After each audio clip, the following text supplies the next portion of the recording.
찬송가 279장 함께 찬송하도록 하겠습니다. 279장 인내하신 구세주여 함께 찬양합니다. 찬송가 279장 함께 찬양하겠습니다. 인내하신 구세주여 내가 비오니 죄인오라 하실 때에 날 부르소서. 주여 주여 내가 비오니 죄인오라 하실 때에 날 부르소서. 자비하신 보좌 앞에 불어 엎드려 자복하고 회개히 믿음 주소서.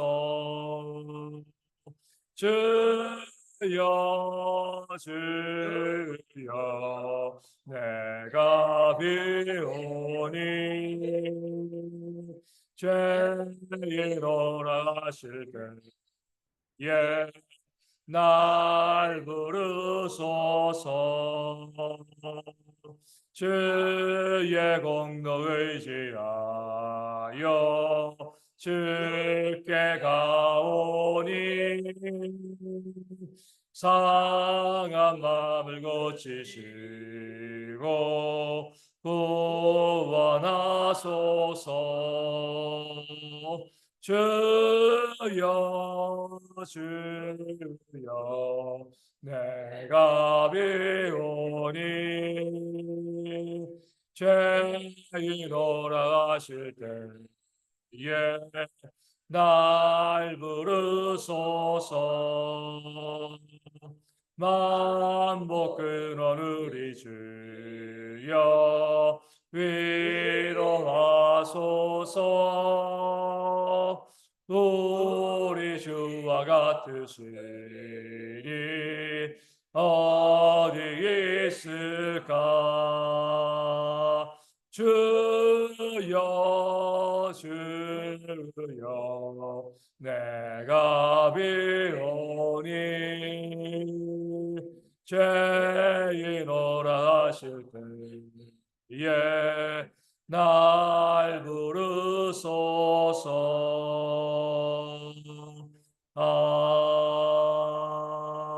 아멘.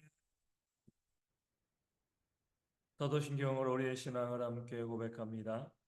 나는 전능하신 아버지 하나님 천지의 창조주를 믿습니다. 나는 그의 유일하신 아들 우리 주 예수 그리스도를 믿습니다. 그는 성령으로 잉태되어 동정녀 마리아에게서 나시고 본디오 빌라도에게 고난을 받아 십자가에 못 박혀 죽으시고 장사된 지 사흘 만에 죽은 자 가운데서 다시 살아나셨으며 하늘에 오르시어 전능하신 아버지 하나님 우편에 앉아 계시다가 거기로부터 살아있는 자와 죽은 자를 심판하러 오십니다. 나는 성령을 믿으며 거룩한 공교회와 성도의 교제와 죄를 용서받는 것과 몸의 부활과 영생을 믿습니다. 아멘. 니에미야 9장 32절 말씀을 함께 봅니다. 느헤미야 9장 32절 말씀입니다. 제 말씀을 읽어드립니다. 우리 하나님이여 광대하시고 능하시고 두려우시며 언약과 인자하심을 지키시는 하나님이여 우리와 우리 왕들과 방백들과 제사장들과 선지자들과 조상들과 주의 모든 백성이 아수르 왕들의 때로부터 오늘까지 당한 모든 환난을 이제 작게 여기지 마옵소서. 아멘. 이스라엘 백성들은 하나님에 대한 그 선포를 하고 있습니다. 하나님이 어떤 분이신가? 어제도 하나님의 성품에 대해서 말씀드렸는데 중요한 두 가지 하나님의 성품을 고백하고 또 말씀하고 있는 거죠. 먼저는요, 광대하시고 능하시고 두려우신 하나님, 이렇게 고백하고 있습니다. 광대하시고 능하시다, 능치 못함이 없으신 하나님이라는 그런 고백이 되어지는 거죠. 그렇기 때문에 광대하시고 능하신 하나님, 하나님 모든 것 가운데 능치 못함이 없는 하나님이시기 때문에 하나님은요, 두려우신 하나님이다, 이렇게 고백합니다. 우리가 보게 되어지면 그러잖아요. 너무나 강한 존재, 전능한 존재를 바라보게 되어지면 우리 세상 사람들 가운데 힘세고 능력 있고 아주 강력한 존재를 보게 되어지면 사람들이 두려워하게 되어집니다. 무서워하게 되어지는 거죠. 바로 하나님의 그런 하나님이시라는 거예요. 하나님께서 크고 능하신 하나님이시기 때문에, 광대하신 하나님이시기 때문에, 능치 못함이 없는 하나님이시기 때문에, 심판자 창조주이시기 때문에 우리는 그 하나님을 두려워할 수밖에 없습니다. 우리가 하나님을 두려워한다는 게 뭐죠? 하나님을 경외한다는 거죠. 우리가 다른 것 때문에 하나님 경외하는 것, 하나님 두려워하는 건 아닙니다. 하나님이 전능하시기에, 능치 못하심이 없으시기에 너무나 강하신 그런 하나님이시기 때문에 언제든지 우리를 심판하시는, 멸하실 수 있는 그런 하나님이시기 때문에 우리는 하나님을 두려워하게 되어지는 겁니다.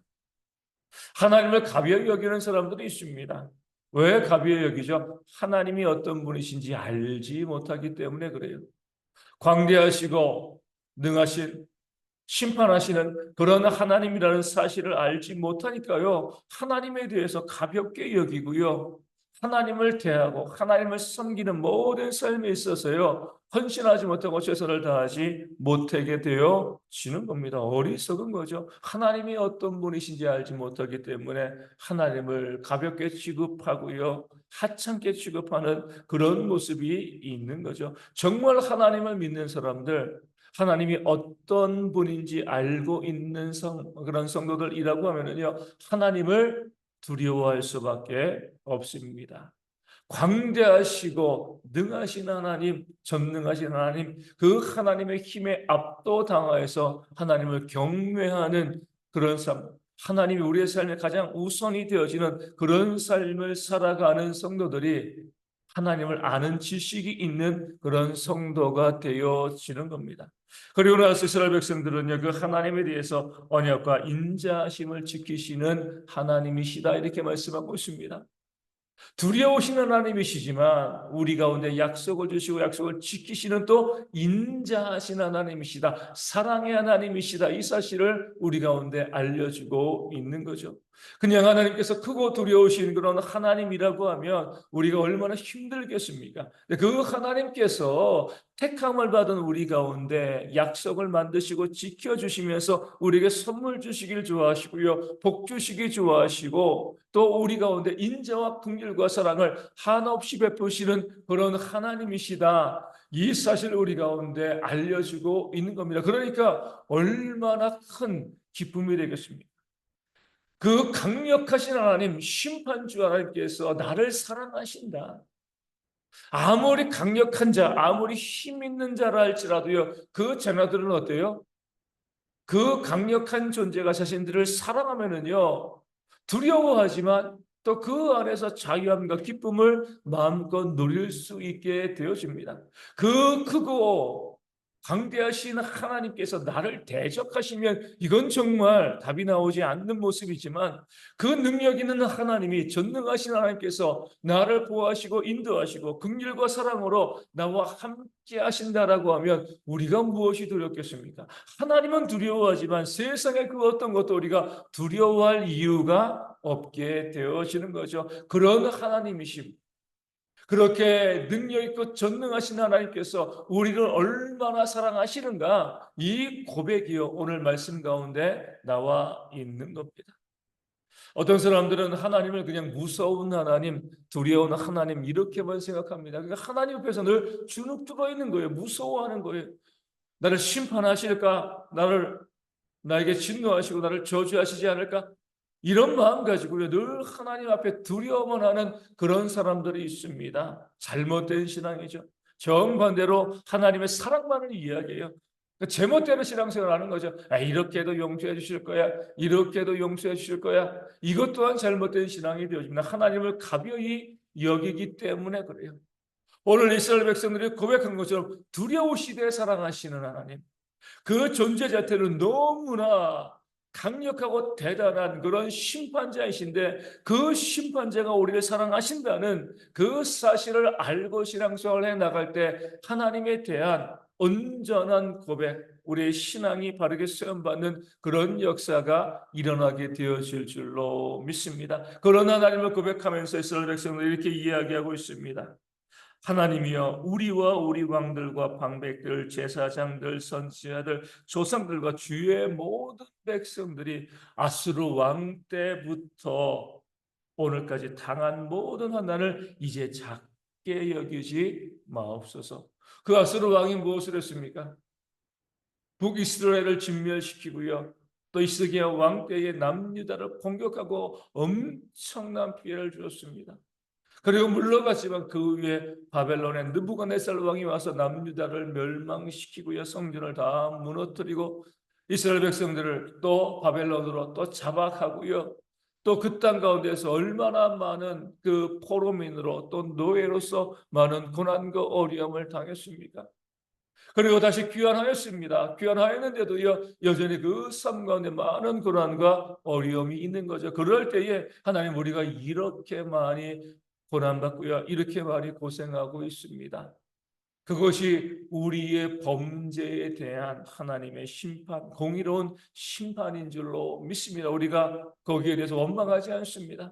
우리가 지금껏 이렇게 많은 고난을 당했는데, 그렇게 많이 고난당한 거 우리의 죄의 결과인 줄로 믿는데, 하나님, 이것을 작게 여기지 마옵소서. 작게 여기지 말라는 게 뭐예요? 하나님, 우리가 범죄한 것에 대한 그런 충분한 벌을 받지 아니하였습니까? 이제는 긍휼을 베풀어 달라는 거예요.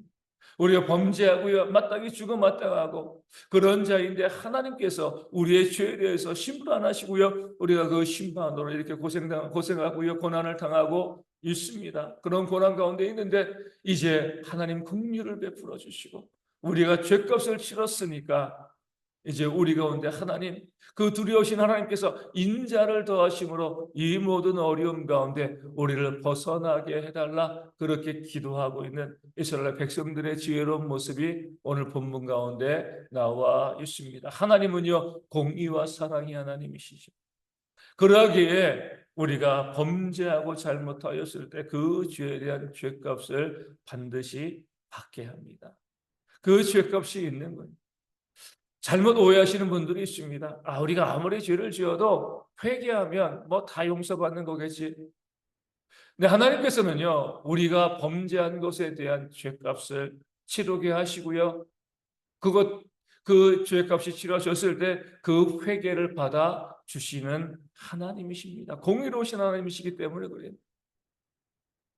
많은 세상 사람들이 교회에 대해서 부정적으로 이야기할 때, 세상에서는 온갖 죄를 다 씻고 교회 와서 기도하면 그냥 죄 용서 다 받았다, 그렇게 자유를 누리는, 기뻐하는, 이것이 과연 옳은가? 옳지 않습니다. 우리가 범죄한 것에 대한 죄값을 우리는 받을 수밖에 없습니다. 다만 하나님의 인자하심은요, 그 죄로 멸망하지 않게 하시고, 죄값으로 멸망하지 않게 하여 주시고, 우리의 회개를 들어주고 다시 한번 돌이키시고 회개할 때 더 큰 복으로 채워주시는 하나님이시기에 하나님의 인자하심을 이야기할 수 있지만, 우리가 지은 죄에 대해서 죄값도 치르게 하지 아니하시고요, 그냥 넘어가시는 그런 하나님은 아니시라는 것 우리가 기억해야 할 줄로 믿습니다. 다윗이 밧세바를 범죄하였을 때 정말 눈물로 얘기했습니다. 나단 선지자를 통해서 그 죄를 깨달아 알고요, 눈물로 얘기했어요. 하나님이 용서해 주셨죠. 하지만 죄값은 치렀습니다. 어떤 죄값이요? 그 밧세바와 사이에 태어난 그 아이가 태어난 지 얼마 안 되어서 죽게 되어진 거죠. 죄값을 치르게 하시는 거예요. 물론 회개는 그 이전에 했습니다. 하지만 그 회개가 완성되어지는 것은요, 죄값을 치르는, 다윗도 그 사실을 알고 있었습니다. 그러기에 우리가 지은 죄에 대해서 회개하면 다 용서받아, 이런 생각만 하는 것이 아니라 그 지은 죄에 대한 하나님의 진노와 또 하나님의 징계가 반드시 있다는 것 우리가 아셔야 되는 거죠. 그럴 때 우리가 죄에서부터 좀 더 벗어나기 위해서 애쓰고요, 좀 더 선한 삶을 살아갈 수 있게 되어 지는 겁니다. 크고 두려우신 하나님, 우리가 지은 죄에 대해서 공의롭게 심판하시는 하나님이시요. 하지만 우리가 자녀이기 때문에 회개하고 하나님께 죄의 용서를 구하면 죄값을 치르게 해주시지만 더욱 회복시켜 주시고 하나님의 자녀로서 은혜의 복을 누리게 하시는 그런 하나님이심을 깨달아 알고요. 우리 믿는 성도들이 하나님의 두려움의 그 심판, 그 진노가 우리 가운데 임하기 이전에 우리가 죄에서부터 점점 멀어지고요. 우리가 회개함을 통해서 하나님의 은혜와 긍휼을 받아 누리는 그런 모든 주의 백성들 되어질 수 있도록 내 삶에 하나님께 짓는 죄가 무엇인가 깨달아 알고요. 그 죄에서부터 점점 멀어지는 좀 더 거룩한 삶을 살아가는 우리 모든 주의 백성 되어질 수 있도록 함께 이 아침에 기도하도록 하겠습니다. 우리 이 날씨가 점점 시원해지고 있는데 어르신들과 아이들 또 고리는 형제들 너무 힘들지 않도록 위하여 기도하여 주시고요. 또 아프신 분들 여러 가지 질병으로 힘들어하고 계시는 회복되어 줄 수 있도록 특별히 우리 어르신들 여러 가지 또 호흡기 질환과 여러 가지 많은 어려움들을 겪고 있습니다. 또 추워지면 몸이 많이 약해지는데 회복되어 줄 수 있도록 주의 잘 이길 수 있도록 위하여 기도하시고요. 또 육신의 또 문제뿐만 아니라 우리의 삶의 문제, 경제적인 어려움으로 힘들어하시는 분들도 회복되어지고요. 우리 몽골 선교지 교회를 위해서 작은 개척 교회를 부흥을 위해서 이 아침에 함께 기도하도록 하겠습니다. 주기도 문하시겠습니다. 하늘에 계신 우리 아버지, 아버지의 이름을 거룩하게 하시며 아버지의 나라가 오게 하시며 아버지의 뜻이 하늘에서와 같이 땅에서도 이루어지게 하소서. 오늘 우리에게 일용할 양식을 주시고 우리가 우리에게 잘못한 사람을 용서하여 준 것 같이 우리 죄를 용서하여 주시고 우리를 시험에 빠지지 않게 하시고 악에서 구하소서. 나라와 권능과 영광이 영원히 아버지의 것입니다. 아멘. 기도하겠습니다.